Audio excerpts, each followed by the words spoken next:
Hi guys, and welcome back to our channel. If you're new here, welcome. I'm Heather from Mindset Made Better, and in today's video, we are talking about resiliency. But before we get into it, if you love personal growth and self-improvement, you have come to the right place. Each week we put out a video that goes along with our articles over on mindsetmadebetter.com. Over there, we have daily posts of great quotes, and we apply those teachings to modern times. So if you enjoy this kind of content, please hit that subscribe button.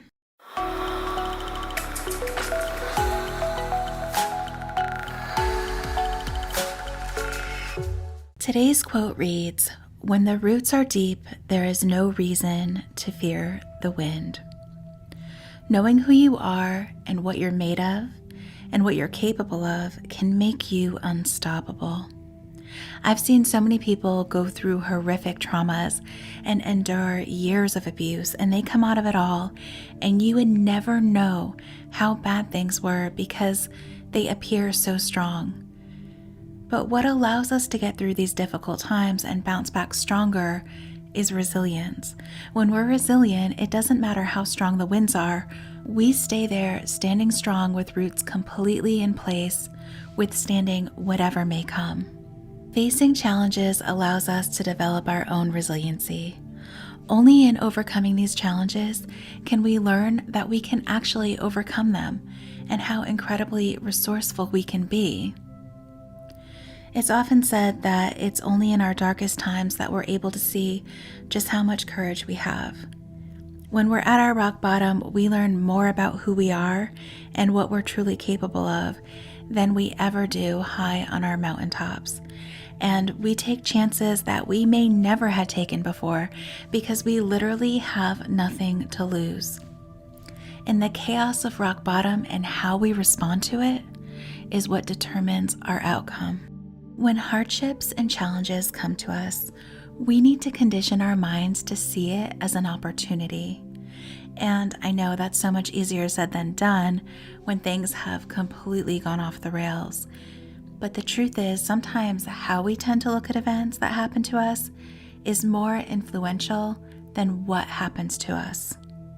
Let me say that again. How we tend to look at events that happen to us is more influential than what happens to us.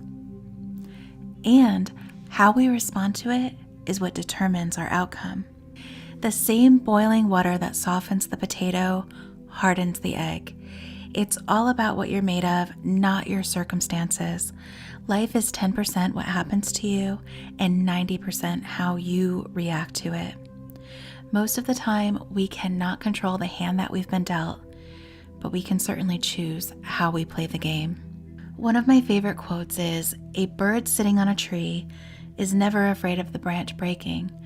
Her trust is not in the branch, but in her own wings." If we rely on external things to make us feel safe, we will always be at the mercy of those external things. Our sense of security and being okay does not have to be in someone else's pocket or by having a favorable circumstance. We have the power within us to weather any storm. So let's talk about some steps that you can take to start building your resiliency. Number 1, validate your experience and struggle. What you're going through is not easy, and it's understandable that you're feeling overwhelmed. Anyone would in your shoes. Number 2, identify where you're already resilient. Think back to tough times that you've encountered in your past and think about how you got through them. You already have some resilience. You've survived 100% of what has already happened to you, and that says something.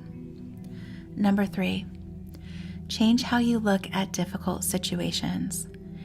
Difficulties are challenges and nothing more. They aren't a paralyzing event where you cannot recover from it. This is where you may need to use positive affirmations to get yourself in the right mindset. For me, when I'm feeling really discouraged, I will literally tell myself over and over again that I've got this and that I have not come this far to only come this far. Number 4, don't catastrophize. It's easy to feel overwhelmed and think the worst in a situation, but let's face it, Catastrophizing is ineffective and it does nothing to help you feel like you can handle this situation. If you start catastrophizing, catch yourself and question it. If you lose your job today, are you really never going to work again? Know that you're resourceful and that this door is closing right now so that a better one can open for you. And if you really feel like it is the end of the world, remind yourself that this is just a bad day or a bad situation and not a bad life. Number 5, accept that failure happens. Failure is experience and it is going to happen. Don't be someone who avoids failure at all costs. The experience we have allow us to grow, and know that what you're going through is an opportunity for you to grow and be open to that. Number 6, know your purpose. You are here for a reason. You matter. Internalizing this can help you feel more grounded and aware that these hurdles that are in front of you are just challenges that you will in fact rise to and meet. Even if you feel like you don't have a purpose, I promise you, if you dig deep enough, you will find that you do. Sometimes people go through a trauma or battle addiction, they get through it and they pay it forward to others in an incredibly authentic way that really helps people. It's invaluable. Think about drug counselors. Many drug counselors were once addicts, and because of their experience as an addict and someone who's in recovery, they can relate to others and reach them in a way that someone who wasn't an addict could. Think back to some difficult times in your life. What are 3 ways that you have already shown your resiliency through those times? Let me know in the comments down below. But this is all I have for today. Thank you for spending time with me, and I hope that you found this video helpful.